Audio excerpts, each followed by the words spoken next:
कार्यक्रम शिक्षा र सरकार।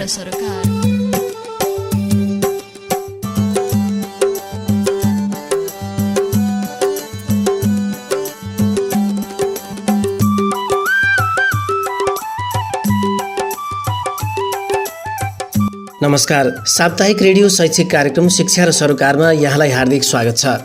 कार्यक्रम शिक्षा र सरोकार हरेक साताको आइतबार ठिक यस बेला लिएर तपाईँ माझ उपस्थित हुने गर्दछु। म सुनिल गौतम, प्रविधिमा सहकर्मी इमान।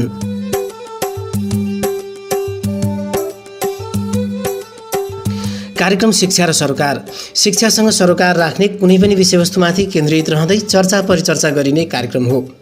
यसै क्रममा कार्यक्रम शिक्षा र सरोकारको आजको श्रृङ्खलामा रहेर पनि हामी यो साता शिक्षाका क्षेत्रमा के कस्ता विषयहरूले महत्त्व पाए समसामयिक समाचार सहित आजको यो श्रृङ्खलामा उपस्थित भइसकेका छौँ। आउनुहोस् कार्यक्रम शिक्षा र सरोकारको आजको श्रृङ्खला सुरुवात गरौँ। काठमाडौँ महानगरपालिकामा असार पहिलो सातादेखि विद्यालय सञ्चालन गर्न दिएको एउटा निर्देशन सम्बन्धी प्रसङ्गबाट।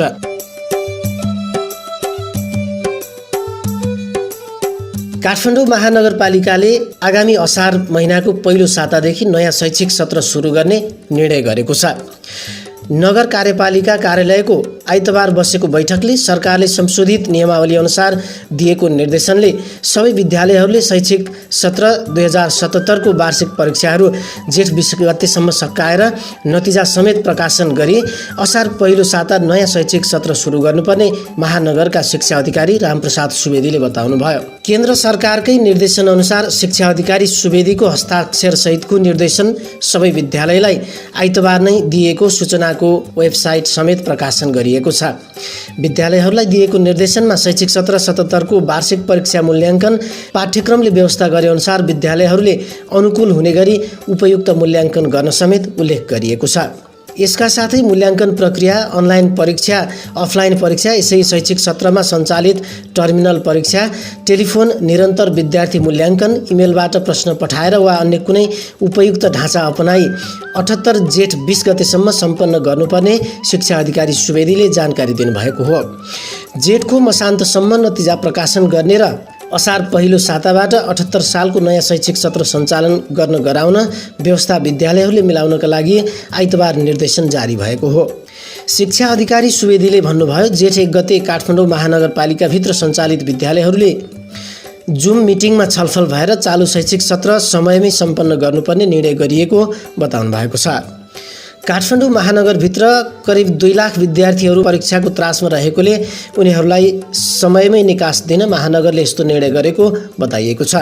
महानगरभित्र कुल 731 विद्यालयहरू सञ्चालित छन्, जसमा 91 सरकारी विद्यालयहरू रहेका छन्।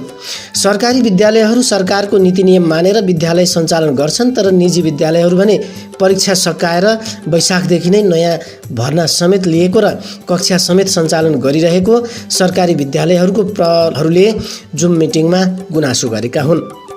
छलफलमा प्रधानाध्यापकहरूले निजी विद्यालयले नयाँ विद्यार्थी भर्ना लिएर 78 को नयाँ शैक्षिक सत्रको अनलाइन कक्षा समेत सञ्चालन गरिरहेको गुनासो गर्नुभयो। सुवेदीले भन्नुभयो, एउटै महानगरभित्र 2 शैक्षिक सत्र हुने देखिएको छ। त्यही भएर कोरोनाको जोखिममा महानगरले उपयुक्त ढाँचा अपनाएर परीक्षा सम्पन्न र नतिजा प्रकाशनको कार्य जेठभित्रै सम्पन्न गर्नुपर्ने समेत निर्देशन दिएको छ। अब कक्षा 8 को परीक्षाको जिम्मेवारी नगर स्तरीय भएकोले यसबारे तिनै जिल्लाका अधिकारीहरूसँग छलफल गरी निर्णयमा पुग्ने तयारी भइरहेको पनि उहाँले बताउनुभयो। उहाँले संविधानले नै विद्यालय तहको शिक्षाको व्यवस्थापन स्थानीय तहलाई दिइसकेको अवस्थामा यसिको व्यवस्थापन र सञ्चालनको निर्णय पनि केन्द्र सरकारले छिट्टै टुङ्ग्याएर विद्यालयलाई नै जिम्मेवारी दिनुपर्ने समेत बताउनु भएको छ।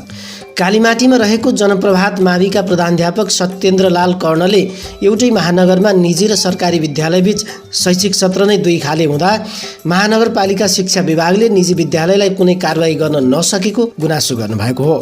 महानगरपालिकाका पदाधिकारीसँग जुममा छलफल भएर सबै कुरा राखिएको बताउँदै कानुन सरकारी विद्यालयलाई मात्र लाग्ने, निजीलाई नलाग्ने रहेछ प्रधानाध्यापक कर्णले भन्नुभयो, हामी सबै सरकारी विद्यालयहरू मिलेर 50% को पहिलो र दोस्रो त्रैमासिक परीक्षा सकायौँ।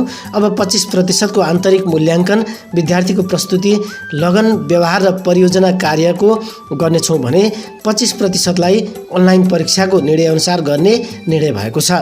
उहाँले थप्नुभयो, कक्षा 1 देखि 5 सम्मका विद्यार्थीको परीक्षाको मूल्याङ्कनको आधार कक्षा शिक्षकले निरन्तर मूल्याङ्कनलाई मानेर कक्षा अपग्रेड गर्ने र सरकारले अब कक्षा 10 को परीक्षाको मूल्याङ्कनको अधिकार विद्यालय र शिक्षकलाई दिनुपर्ने समेत बताउनु भएको छ।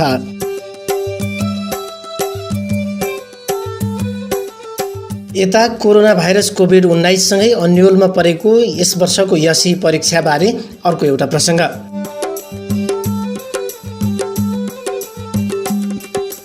नवनियुक्त शिक्षा विज्ञान तथा प्रविधि मन्त्री कृष्णगोपाल श्रेष्ठले कोभिड-19 को महामारीका कारण स्थगन भएको 77 सालको माध्यमिक शिक्षा परीक्षा एसई कक्षा 10 को ढाँचाबारे चाँडै टुङ्गोमा पुगिने बताउनु भएको छ। गत वर्ष सम्बन्धित विद्यालयलाई आन्तरिक मूल्याङ्कन गराई प्रमाणीकरण गरिएको थियो। मन्त्री श्रेष्ठले शुक्रबार सिंहदरबार स्थित कार्यकक्ष पद बहाली पछि निर्देशन दिँदै महामारी रोकथाममा शिक्षा क्षेत्रले गर्न सक्ने सहयोगका विषयमा पनि चाँडै छलफल गरिने बताउनु भएको छ। मन्त्री श्रेष्ठले प्राविधिक शिक्षा तथा व्यावसायिक तालिम परिषद सीटीभीटी को सन् 2021-25 को 5 वर्षीय रणनीति सम्बन्धी अध्ययन गर्न कार्यदल बनाउने विषयको फाइलमा समेत हस्ताक्षर गरी बहाली गरेका हुन्।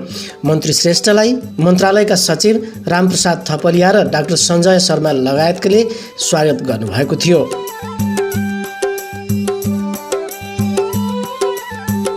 यता शिक्षा विकास महाशाखा हेटौँडा उपमहानगरपालिकाको कार्यालयले आधारभूत तह कक्षा 8 को प्रयोगात्मक अङ्क प्रविष्ट गर्ने सम्बन्धमा एउटा सूचना जारी गरेको छ। यो सँगै शिक्षा विकास महाशाखा हेटौँडा उपमहानगरपालिकाले सम्पूर्ण सामुदायिक तथा संस्थागत विद्यालयहरू भन्दै अर्को एउटा सूचना समेत जारी गरेको छ। यो सूचना वार्षिक मूल्याङ्कन तथा नतिजा प्रकाशन सम्बन्धी सूचना रहेको हो। सूचनामा भनिएको छ, नेपालमा फैलिएको नयाँ भेरिएन्ट सहितको कोभिड-19 को संक्रमण तीव्र गतिमा फैलिरहेको र कोरोनाका कारण तत्काल भौतिक रूपमा परीक्षा गर्न कठिन हुन सक्ने देखिएकोले नगर शिक्षा समितिले सबै सामुदायिक विद्यालयहरूलाई कक्षा 8 बाहेक अन्य कक्षाहरूको नतिजा प्रकाशन गर्नलाई केही आधारहरू समेत प्रस्तुत गरेको छ। यस्तो आधारहरूमा महाशाखाले यसअघि नै जारी गरिएको सूचना अनुसार वार्षिक परीक्षा भएको विषयको हकमा त्यही परीक्षालाई आधार मानेर नतिजा प्रकाशन गर्न भनेको छ भने परीक्षा नभएको विषयको हकमा सम्भव भएसम्म भर्चुअल माध्यमबाट सूचना प्रविधिको प्रयोग गरी परीक्षा लिने र त्यो पनि सम्भव नभए त्रैमासिक परीक्षा, निरन्तर विद्यार्थी मूल्याङ्कन तथा अन्य शैक्षिक गतिविधिलाई आधार मानी नतिजा प्रकाशनको तयारी गर्न परिपत्र गरेको छ। यसैगरी विद्यालयले आन्तरिक मूल्याङ्कनको कार्य सम्पन्न गरी नतिजा प्रकाशनको लागि 78 जेठ 20 गतेसम्ममा प्रकाशन गरेर सोको जानकारी शिक्षा विकास महाशाखा हेटौँडामा पठाउन समेत जानकारी गरेको छ।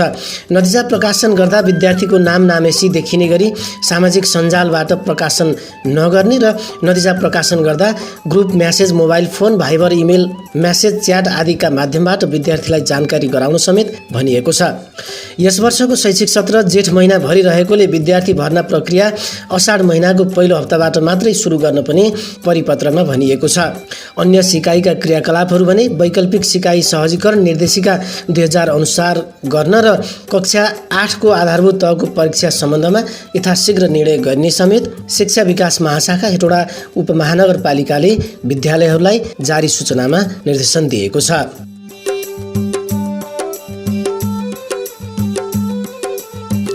अब लागौँ कार्यक्रम शिक्षा र सरकारको यो श्रृङ्खलामा यो साताको विचारतर्फ। आजको विचारमा जितबहादुर शाहले आफ्नो विचार लेख्नु भएको छ। कोरोनाबाट हताहत हुने शिक्षक र शिक्षाको सन्दर्भ विषयमा एजुकेसन पार्टीमा आफ्नो विचार राख्नु भएको छ। अब लागौँ यही विचारतर्फ।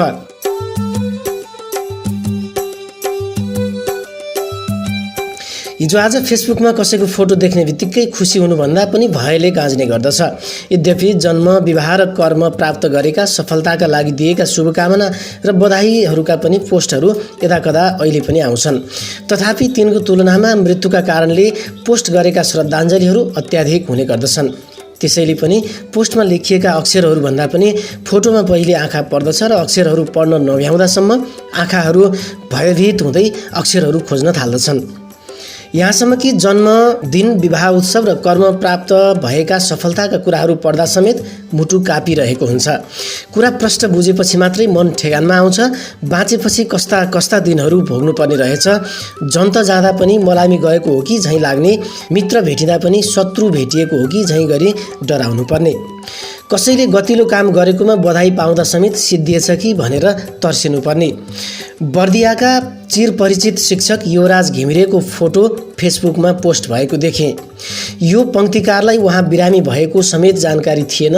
के रहेछ भनेर पोस्ट पढ्न सुरु गरेँ।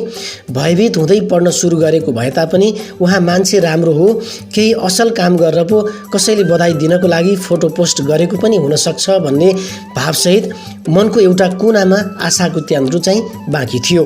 पढिसकेपछि भने आशाको त्यान्द्रो बाँकी रहेन। अब चुड्यो फेरि कहिल्यै नजोडिने गरी। त्यो दिन अन्य व्यक्तिहरू मृत्यु भएका फोटोहरू पनि बग्रेलती पोस्ट गरिएका थिए सामाजिक सञ्जालका भित्ताहरूमा। त्यही दिन प्रधानमन्त्री लगायत मन्त्रीहरूको नियुक्ति र शपथ ग्रहण गरिएका बधाईका फोटाहरू पनि बग्रेलती पोस्ट गरिएका थिए सामाजिक सञ्जालकै भित्ताहरूमा। विधिको विडम्बना नै यस्तै रहेछ भन्दै मैले आफ्नो फेसबुक वालमा एउटा मुक्तक पोस्ट गरेँ। अस्पतालमा छटपटाउँदै आत्मा गलेको देखेको छु, मुर्दासँगै मसान घाटमा मुलुक जल्दा देखेको छु। दुःख सुख हाँसो आँसु सृष्टिका वृष्टि हुन् भन्छन्, श्रद्धाञ्जली र बधाई ज्ञापन सँगै चल्दा देखेको छु। सन्दर्भ शिक्षक युवराज घिमिरेको मात्रै होइन, कोरोनाका कारणले सामाजिक सञ्जालबाट सङ्कलित तथ्याङ्क अनुसार विभिन्न विद्यालयमा कार्यरत झन्डै 150 को हाराहारीमा शिक्षकहरूको मृत्यु भइसकेको देखिन्छ। सबैभन्दा बढी रूपन्देही जिल्लामा शिक्षकको मृत्यु भएको देखिएको छ। त्यसैगरी बर्दिया र सल्यानमा समेत शिक्षकहरूको मृत्यु भएको छ। देशका विभिन्न जिल्लाहरू जस्तै कञ्चनपुर, दाङ, कैलाली, बाँके सुर्खेत, गुल्मी, पाल्पा, कपिलवस्तु, ललितपुर, बारा र महोत्तरी, मकवानपुर लगायतका विभिन्न जिल्लाका शिक्षकहरू पनि मृत्यु भएका समाचारहरू बग्रेलती छन्।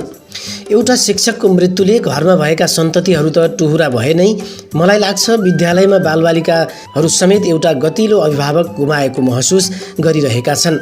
साँच्चै कोरोनाको कारणले मृत्यु भएर जाने शिक्षकहरूले बालबालिकाहरूलाई होमवर्क दिनुभएको थियो होला। अब त्यो गृह कार्य कसलाई बुझाउने होलान् ती बालबालिकाहरूले? कतिपय बालबालिकाको वार्षिक परीक्षा नजिकै आइसकेको थियो। अब मरेर जाने शिक्षकको विषयको परीक्षा अरू कसैले सञ्चालन गर्नु पर्यो भने वर्षभरि अध्यापन गरेको शिक्षकको सम्झना आउला कि नआउला? कतिपय विद्यालयहरूको वार्षिक परीक्षा सम्पन्न भएर नतिजा प्रकाशनको काम बाँकी थियो। नतिजा प्रकाशन हुने बेला अध्यापन गर्ने र परीक्षा लिने शिक्षक नहुँदा विद्यालयको वातावरण कस्तो हुन्छ होला? साँच्चै ती शिक्षक र ती विद्यार्थीहरू वातावरण नियन्त्रित भएर विद्यालय सुचारू हुँदा शिक्षकको मृत्यु भएका ती विद्यालय र त्यहाँका विद्यार्थीहरू एकपटक अनियन्त्रित हुँदै भक्कानिएर रुन्छन् होला। दुःखको यो घडीमा कोरोनाबाट मृत्यु हुने शिक्षक लगायत सबैप्रति यो पङ्क्तिकार हार्दिक श्रद्धाञ्जली अर्पण गर्दछ। लेखक जितबहादुर शाह अझै आफ्नो विचारमा लेख्नुहुन्छ, मृतकका आफन्तहरूप्रति हार्दिक समवेदना व्यक्त गरिन्छ। विद्यार्थीहरूले आफ्नो शिक्षकलाई जति माया गरेर मन र मुटुमा राखे पनि सरकारले भने आफ्ना शिक्षकप्रति सामान्य सद्भाव र माया देखाउन सकेन। सरकारी ढुकुटीबाट तलब सुविधा पाएका मध्ये अरू सबैले कोरोना विरुद्धको भ्याक्सिन लगाए, तर शिक्षकलाई यो सुविधाबाट वञ्चित गरियो। सरकारी ढुकुटीबाट तलब सुविधा पाएर पनि भ्याक्सिन नपाउने वर्ग भनेको नेपालको सन्दर्भमा शिक्षक मात्रै हो रहेछ। रसियाका राष्ट्रपति बोरिस एल्सिनले आफ्नो देशमा भ्याक्सिनको आविष्कार र उत्पादन भएपछि सर्वप्रथम आफ्नो छोरीलाई भ्याक्सिन दिएर भ्याक्सिनको उद्घाटन गर्दै त्यसपछिको पालो डाक्टर र शिक्षकलाई भनेका थिए। उनको यो कुरालाई प्रतिकार गर्दै के अरू यो देशका नागरिक होइनन्, के अरूले बाँच्नु पर्दैन भनेर पत्रकारहरूले प्रश्न गर्दा राष्ट्रपतिले उल्टै पत्रकारहरूलाई प्रतिप्रश्न गरेका थिए। डाक्टर मरे भने बिरामीको उपचार कसले गर्छ? शिक्षक मरे भने डाक्टरको उत्पादन कसले गर्छ? त्यो बुद्धि नेपालका सत्ताधारीहरूमा पलाउन सकेन। मलाई त लाग्छ जबसम्म यो बुद्धि यहाँका सत्ताधारीहरूमा पलाउने छैन तबसम्म मुलुक पनि उँभो लाग्ने स्थिति पक्कै आउने देखिँदैन। अलान लकिनले भनेका छन्, योजना बनाउन असफल हुनु भनेको असफलताको लागि योजना बनाउनु नै हो। हामी आज यही नियतिको शिकार भइरहेका छौँ। सरकारको शिक्षामा केही गर्ने योजना नै देखिँदैन।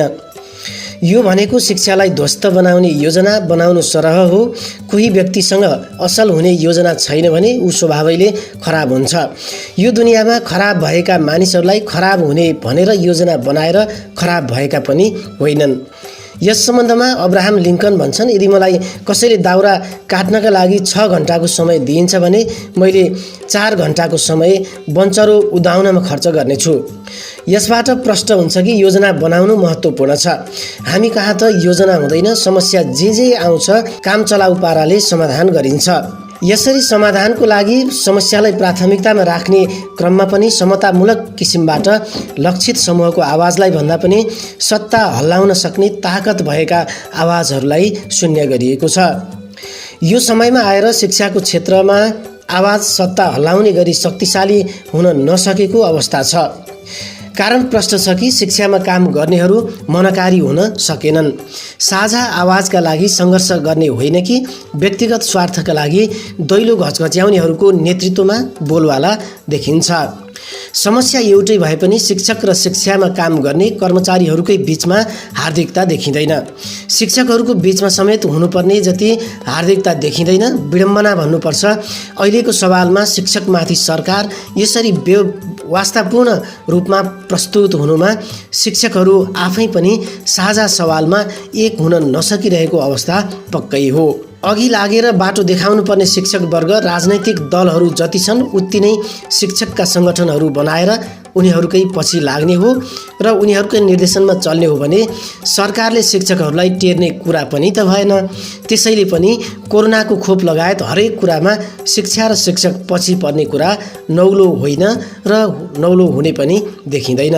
सन् 2015 को अप्रिलमा व्हाइट हाउसले भनेको छ, शिक्षाले पारदर्शिता, सुशासन, स्थायित्वलाई प्रवर्धन गर्दछ भने घुस र भ्रष्टाचारको विरुद्धमा लडाईँ गर्न सहयोग गर्दछ।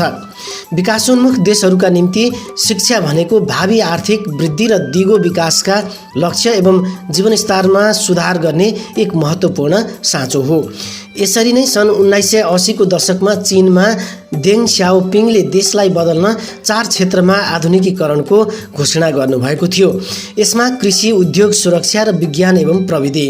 त्यसका लागि उनले शिक्षामा लगानी बढाए, कुशल जनशक्तिको व्यवस्थापन गरे र शिक्षालाई वैज्ञानिक र जीवन उपयोगी पनि बनाए।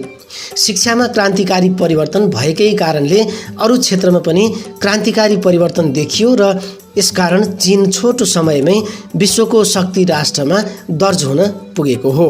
त्यसैले हाम्रो मुलुकलाई नेतृत्व गर्नेहरूमा पनि यो सद्बुद्धि पलाउनु पर्दछ। शिक्षा र शिक्षा क्षेत्रमा काम गर्ने जनशक्तिलाई सम्मानजनक किसिमले प्राथमिकता दिनु जरुरी छ। यस सवालमा सरकारको समयमै सद्बुद्धि पलाएन भने शिक्षा क्षेत्रका शिक्षक लगायत सम्पूर्ण जनशक्ति एक भएर सद्बुद्धि दिनका लागि समेत अघि सर्नुपर्ने स्थिति सबैलाई देखिएको छ।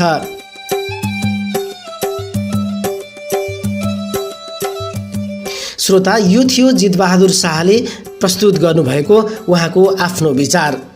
हामी कार्यक्रम शिक्षा र सरकारको आजको श्रृङ्खलामा अन्त्यतिर आइपुगेका छौँ। जाँदा जाँदै सामाजिक सञ्जालमा देखिएको एउटा विचार अबको क्रममा प्रस्तुत गर्दैछु। चिन्तामणि रिजाल आफ्नो विचार सामाजिक सञ्जालमा यसरी व्यक्त गर्नुहुन्छ। कोरोनाको पहिलो लहर समाप्ति भएर विद्यालय खुलेसँगै शिक्षक तथा विद्यार्थीको लागि भ्याक्सिनको जरुरी थियो। त्यसैबेला शिक्षक महासङ्घ तथा पेशागत सङ्गठनहरूले भ्याक्सिनका लागि सरकारलाई बलियो दबाब दिन सक्नु पर्दथ्यो। तर सरकारलाई बलियो दबाब दिन त्यति बेला महासङ्घ र पेशागत सङ्गठनका नेतृत्वकर्ताहरू कोही सरकार ढलाउन त कोही बचाउनतिर लागे। कोही दलका केन्द्रीय सदस्यको लागि दौडधुप गर्न लागे त कोही दलका विभिन्न विभागीय प्रमुख र सदस्य हुनका लागि दलका नेताहरूको चाकडीमा व्यस्त रहे। अब अहिले कोरोनाको दोस्रो लहर चले लगत्तै कोरोना सङ्क्रमित भएर धेरै शिक्षकहरूले ज्यान गुमाउनु पर्यो। अझै कतिले गुमाउनु पर्ने हो त्यसको कुनै ठेगान छैन। देशले होनहार शिक्षकहरूलाई गुमाउनु पर्यो। यो वर्ष शिक्षा क्षेत्र कालो वर्षको रूपमा स्थापित भयो। अहिले तिनै नेताहरू गोहीको आँसु झार्दै शिक्षकलाई भ्याक्सिन चाहियो भनेर हुङ्कार गरिरहेका छन्।